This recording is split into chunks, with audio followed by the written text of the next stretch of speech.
একটা ছবি কিন্তু সারা বাংলাদেশে খুব ভাইরাল হয়েছিল। এটা ছিল কুমিল্লার সরকারি মহিলা কলেজের কেন্দ্রে, এবং ওই একটা জায়গাতে আমরা খোঁজ নিয়েছিলাম সেদিনই। সংশ্লিষ্ট ডিসি এবং সরকারি কর্মকর্তা, সিটি কর্পোরেশনের প্রশাসক সবার সাথে কথা বলেছিলাম। ওই একটা পরীক্ষা কেন্দ্রই সেই জেলাতে পানিতে অনেকটা ডুবে গিয়েছিল, এবং আমরা দেখেছিলাম যে ছবি এসেছিল যে নৌকা বানিয়ে সেটা করে নিয়ে যাচ্ছে, এবং সেই নৌকাটা কিন্তু প্রশাসনই তৈরি করেছিল।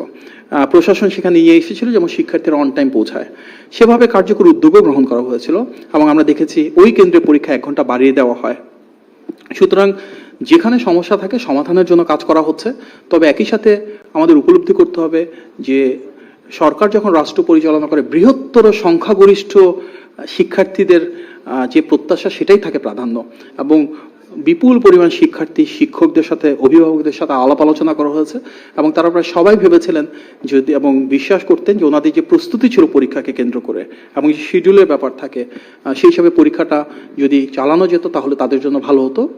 চট্টগ্রাম বোর্ডের বাইরে সবার সেটাই মতামত ছিল অধিকাংশ ক্ষেত্রে, এবং সেটি করা হয়েছে।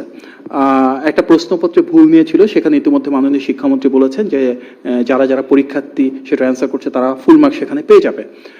সুতরাং বিষয়টা কিন্তু ওখানে আসলে শেষ হয়ে গেছে।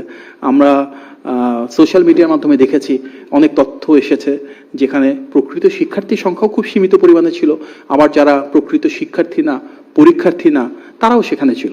সুতরাং বিষয়টাকে হয়তো ভিন্ন তৃতীয় পক্ষের কোনো নিজস্ব লক্ষ্য হাসিলের বিষয় থাকতে পারে, এটা কোনোভাবে কাম্য না। বাংলাদেশে আমরা সবাই গণ অভ্যুত্থান পরবর্তী যে রাষ্ট্র কাঠামো, এখানে স্থিতিশীলতা চাই।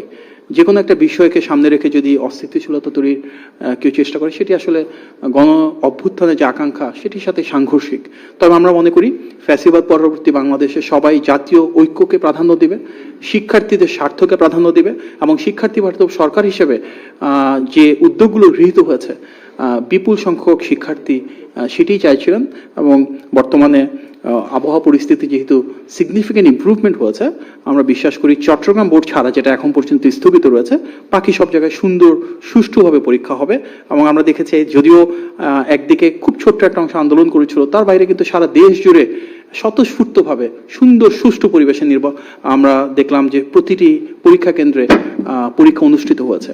সুতরাং আমাদের প্রত্যাশাটাও থাকবে এরকম যে আসুন, এই দেশটা যেহেতু আমাদের সবার, শিক্ষার্থীরা আমাদের ভবিষ্যৎ, বাংলাদেশের কাণ্ডারি, সুতরাং তাদের ভবিষ্যৎটাকে আমরা কিভাবে সুনিশ্চিত করতে পারি, আরো সুন্দর করতে পারি, তার জন্য বিভিন্ন রকমের ব্যক্তিগত স্বার্থকে একপাশে রেখে, কারো যদি রাজনৈতিক স্বার্থ থাকে তার সেটাকে একপাশে রেখে, কোনো ধরনের উস্কানি প্রদান না করে আমরা একসাথে বাংলাদেশটাকে শিক্ষার্থীদের প্রাধান্য দিয়ে সামনের দিকে এগিয়ে নিয়ে যাই।